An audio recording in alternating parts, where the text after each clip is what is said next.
جن کی 5,000 یا 6,000 روپے تنخواہ، تو میں تو کہتی ہوں وہ افورڈیبل ہی نہیں ہے ان کے لیے بالکل بھی. ہم یہاں آئے ہوئے ہمیں تو پتہ ہی نہیں چل رہا پیسے کیسے جا رہے ہیں اور چیزیں ہماری پوری ابھی تک ہوئی بھی نہیں ہے. حکومت کو چاہیے کہ لوگوں کی ذرا جینا آسان کرے، مشکل آسان کرے، چیزوں کو اپنی ایکچوئل کیپیسٹی کے اندر لے کے آئے کہ جی ہاں یہ اس کی ایکچوئل پرائس ہے، یہ مارکیٹ پرائس ہے، تاکہ لوگ جو ہیں وہ بھوکے مرنے نہ مریں. اس کی محدود آمدنی ہوگی اس کو تو افیکٹ کرے گا، پرائسز تو افیکٹ کریں گی اس کو. ہمیں بس اپنا ہی کٹ ڈاؤن کرنا پڑے گا، لمیٹڈ چیزیں پہلے ہم لوگ لیوشلی اسپینڈ کرتے تھے، ابھی اس کو کٹ ڈاؤن کرنا پڑے گا. مینیج کرنے کی کوشش کر رہے ہیں پر ابھی سمجھ میں کچھ نہیں آ رہا ابھی کیسے مینیج کریں. جو خریدنا ہے وہ خریدیں گے، مہنگائی ہو یا سستائی ہو خریدنا تو ہے. ہر چیز مہنگی ہے بھائی جان، ہر چیز 4 گنا مہنگا ہر چیز. یہ بڑی الائچی 20 روپے کی 50 گرام تھی، 80 روپے کی 50 گرام ہے. ابھی ہلدی 80 روپے کلو تھی، ابھی 80 روپے پاؤ ہے. کہاں پہ پہنچو گے آپ؟ رمضان میں تو بجٹ آؤٹ ہو جاتا ہے. سیل کی حال ہے 70% کا فرق ہے، 30% سیل ہے، 70% نہیں ہے. وہی روز جھگڑا ہوتا ہے گھر میں مہنگائی کے پیچھے کہ یہ نہیں ہے، اتنا مہنگا، ہر چیز مہنگی ہو گئی ہے. کیا کریں ابھی، گوشت ہے وہ ہے، دالیں ہیں وہ مہنگی ہیں، کیا کریں. دیکھیں جی قوت خرید، جو آدمی 25,000 تنخواہ والا ہے اس کے لیے تو میں کہتا ہوں رشوت بھی حلال ہے، اس لیے کہ تم 25,000 میں 4 بچوں کے ساتھ مہینے کا راشن پورا مجھے کر کے. ناظرین، ہم بات کر رہے تھے رمضان کے حوالے سے اشیاء ضروریہ کی قیمتوں میں اضافہ ہو جاتا ہے. کراچی سے شہریوں کی رائے آپ نے دیکھ لی ہے. آپ ہمیں جوائن کر سکتے ہیں، آن لائن ہمیں کال کر سکتے ہیں.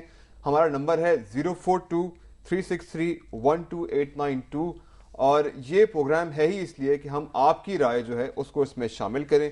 اور اس وقت بھی آپ ہمیں کال کر سکتے ہیں، اپنی رائے سے ہمیں آگاہ کر سکتے ہیں. آپ کا کیا کہنا ہے اس حوالے سے؟ ایک کالر ہمارے ساتھ موجود ہیں. السلام علیکم. جی السلام علیکم. جی آپ کا نام کیا ہے، کہاں سے بات کر رہی ہیں؟ سر میں پنڈی سے رخشندہ بول رہی ہوں. جی کیا کہنا چاہیں گے؟ میں پہلے تو آپ کو سلام کرنا چاہتی ہوں. وعلیکم السلام. اور دوسرا آپ نے موضوع اچھا اٹھایا ہے. تیسرا میرا جو پوائنٹ ہے کہ مہنگائی جو ایک تو ویسے ہی بہت مہنگائی ہے، دوسرا ہمارے حکمران طبقہ اگر یہ جو ہم پہ مصیبتیں آئی ہوئی ہیں نا، سیلاب ہے، بجلی نہیں ہے، پانی نہیں ہے، گیس نہیں ہے، روزگار نہیں ہے، یہ سارے بڑے لوگ اللہ کے آگے جھک کے معافی مانگے کیونکہ ان کے کرتوتوں کی وجہ سے ہم غریب طبقہ مارا جا رہا ہے. 7,000 میں آپ کی بات کو میں ایک دفعہ پھر سکرین پہ دہرا دیتا ہوں کہ جو ہم پہ اس وقت آفات آئی ہوئی ہیں، دہشت گردی ہے، سیلاب ہے، بے روزگاری ہے، قیمتوں میں اضافہ ہے، وہ ہمارے اپنے اعمال کی وجہ سے ہے. اور ہمیں اللہ تعالیٰ کی حضور میں توبہ کرنی چاہیے اور ہمیں اس سے دعا کرنی چاہیے کہ یہ حالات جو ہیں وہ بہتر ہو جائیں. لیکن پہلے ہمیں اپنے اعمال کی توبہ کرنی پڑے گی. حمید صاحب، باتیں تو چل رہی ہیں لیکن بہت ساری چیزیں ایسی ہیں جس میں یہ چیز سامنے آتی ہے. ابھی آپ نے کچھ چیزوں کی طرف اشارہ کیا، گورنمنٹ کی، آپ نے انٹرسٹ ریٹ کی بات کی، آپ نے ٹیکس کی بات کی، لیکن کچھ بنیادی جو اصول ہیں، بنیادی چیزیں جو ہیں، ہمیشہ ہم اس بات پہ پوائنٹ آؤٹ کرتے ہیں گورننس کے ایشوز میں. جی میں عرض کرتا ہوں. پہلی بات تو یہ ہے کہ رخشندہ بیگم نے جو بات کی ہے وہ میں نے رول ماڈل میں بات کی تھی. بالکل ٹھیک ہے، میں سمجھتا ہوں کہ اصل بات یہی ہے. وہ یہ نہیں کہتے کہ ہماری کرتوتوں کی وجہ سے، وہ کہتے ہیں کہ حکمرانوں کی کرتوتوں کی وجہ سے. ویسے ہم بھی اس میں شامل ہیں. نہیں، ہم اس میں شامل اس لیے ہیں کہ ہم اس کے خلاف پروٹیسٹ نہیں کرتے، ہم احتجاج نہیں کرتے، اور جو قوم احتجاج نہیں کرتی اس کا یہی عشر ہوتا ہے. حمید صاحب، یہ بات بھی ہے کہ ہم ایز اے نیشن، میرا خیال یہ ہے ایز اے نیشن احتجاج نہیں کرتے. ایک یونٹ جو ہے وہ بالکل شفاف نہیں ہے، جس کو جہاں موقع ملتا ہے وہ کہیں نہ کہیں تھوڑی سی کرپشن ضرور کر دیتا ہے. ایک اور کالر ہمارے ساتھ موجود ہیں، آئیے ان سے بات کر رہے ہیں. جی اپنا نام بتائیے گا پلیز. السلام علیکم. اکرام بات کر رہا ہوں. جی جی اکرام، کہاں سے بات کر رہے ہیں؟ لاہور سے. جی اکرام، کیا کہنا چاہیں گے؟ میں یہ کہنا چاہ رہا ہوں کہ ہمارے ملک میں گرانی کی مین وجہ یہ ہے کہ ہمارے حکمرانوں میں اتنا شعور ہی نہیں ہے کہ کسی چیز کو کس طرح کنٹرول کرنا ہے. اکرام بہت بہت شکریہ. ڈیفینیٹ اکرام صاحب کا کہنا ہے کہ شعور ہی نہیں، ان کو پتہ نہیں ہے کرنا کیسے ہے. میں نے کہا کہ ترجیح نہیں ہے، ترجیح کے معنی ہے کہ ان کو یہ پتہ نہیں ہے کرنا کیسے، ویژن نہیں ہے، تو شعور نہیں ہے. بات تو ایک ہی، مطلب یہ کہ ایک آپ کسی چیز کی پرائرٹی بناتے ہیں کہ میں نے سب سے پہلے یہ کام کرنا ہے. ایک حاکم کی اولین ترجیح ہے یہ ہے کہ وہ اپنے عوام کے لیے ان کے جو بنیادی ضروریات ہیں ان کی فراہمی کے لیے ارزاں نرخوں پہ اہتمام کرے. اگر کوئی حاکم یہ کام نہیں کرتا تو وہ حاکم بننے کے قابل نہیں. اچھا، کچھ اور ڈیٹا ناظرین ہمارے پاس موجود ہے، آپ کے ساتھ ہم شیئر کر لیتے ہیں. میں نے آپ کو بتایا تھا پروگرام شروع میں کہ کچھ ڈیٹا ہم نے کمپائل کیا ہے 3 ماہ پرانی قیمتیں اور اب قیمتیں رمضان سے پہلے کی. اور اس میں وہ صورتحال جو فلڈ والی ہے وہ اس میں انکارپوریٹڈ نہیں ہے، اس لیے کہ 22 تاریخ تک کی یہ قیمتیں ہیں. اور اگر آپ دیکھیں جو آپ کے سامنے ڈیٹا آ رہا ہے اس کے مطابق آپ دیکھ سکتے ہیں کہ 3 ماہ قبل دال چنے کی قیمت جو تھی اس کے مطابق اگر آپ دیکھیں تو اس میں 3 روپے فی کلو کا اضافہ ہو گیا ہے. 159 تھی دال ماش کی قیمت، 167 ہو چکی ہے پر کلو قیمت. دال مونگ کی اگر بات کریں تو تقریباً 100 روپے 99 روپے تھی، اس میں 15 روپے کا اضافہ ہو چکا ہے. بیف جسے بڑا گوشت کہتے ہیں اس کی قیمت میں 15 روپے فی کلو کا اضافہ ہو چکا ہے، اور مٹن کی قیمت میں 20 روپے فی کلو کا اضافہ ہو چکا ہے صرف 3 ماہ کے اندر. تو یہ تو ہم وہ بات کر رہے ہیں جو پری رمضان ہے، جو آہستہ آہستہ قیمتیں بڑھتی جا رہی ہیں. رمضان میں کیا ہوگا it is anybody's guess. اور ہمارے ساتھ ایک کالر بھی موجود ہیں، آئیے ان سے ہی بات کریں. السلام علیکم. السلام علیکم سر. جی کیا نام ہے آپ کا؟ سر میرا نام ماجد ہے، ریونڈ سے. ریونڈ سے بات کریں. ماجد کیا کہنا چاہیں گے؟ سر یہی کہہ رہا ہوں کہ سر یہ اپنا جو اتنی مہنگائی ہو گئی ہے تو میں اصل میں ملیشیا بھی رہ کے آیا ہوں 2-4 سال ادھر. سر ادھر جب کوئی رمضان کا مقدس مہینہ آتا ہے تو سر وہ ادھر ہر چیز سستی ہو جاتی ہے، اور ہمارے ادھر سر ایسا ہوتا ہے کہ ہر چیز دگنی اور تگنی مہنگی ہو جاتی ہے. تو سر یہ مجھے بہت بہت شکریہ. آپ کی بات بالکل ٹھیک ہے.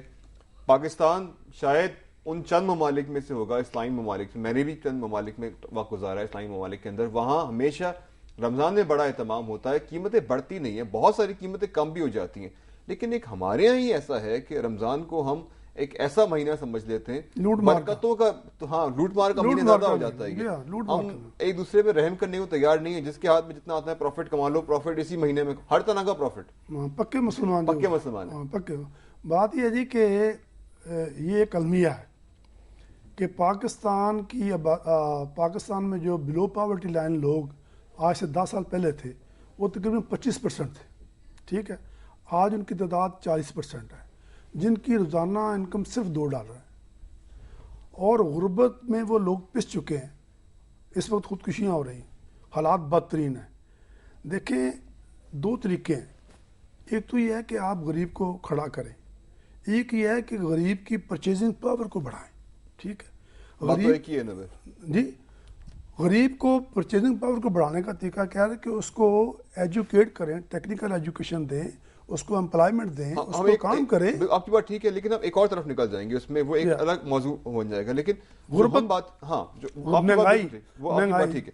لیکن دیکھیں اگر آپ اس کو امپاور بھی کر لیں غریب کو، لیکن بنیادی مسئلہ پھر اپنی جگہ پر ہے کہ آپ وہ پرائسز جن کی سپلائی سائڈ پہ کوئی پرابلم نہیں ہے آپ کو. چینی کی بات کرتے ہیں، چینی سپٹمبر تک یہ ہے آپ کے پاس، لیکن خدشہ یہی ہے کہ رمضان میں ذخیرہ اندوزی ہوگی، منافع خوری ہوگی، قیمتیں بڑھا دیں گے. ایک اور کالر ہمارے ساتھ لائن پہ موجود ہیں. السلام علیکم. وعلیکم السلام. آپ کا نام کیا ہے بھائی؟ کاشف بات کر رہا ہوں. کاشف کہاں سے بات کر رہے ہیں؟ لاہور سے. کاشف کیا کہنا چاہیں گے؟ تو میں یہی کہنا چاہوں جو لوگ حکومت میں وہ انہی کا یہ بزنس، ان کے کاروبار ان کی ملیں ہیں ساری، اور وہ اپنے حساب سے جب ان کو کچھ لگتا ہے کہ یہ اگلے ماہ میں جیسے مقدس مہینہ ہے وہ کیا کہتے ہیں رمضان، ان کی رحمتوں کا مہینہ طلب ہوگی. جی سر رحمتوں کا مہینہ ہے نا، رحمتوں کا مہینہ ہے نا، لیکن ان کے لیے رحمتوں کا نہیں، غریب کے لیے رحمت بن گیا، ان کے لیے سب کچھ پیسہ ہے نا. وہی میں کہنا چاہ عوام جو ہے وہ تو پس رہی ہے، انہیں کیا. بہت بہت شکریہ، بہت بہت شکریہ. جب سیاح ہوئے کوتوال تو پھر ڈر کا ہے کا.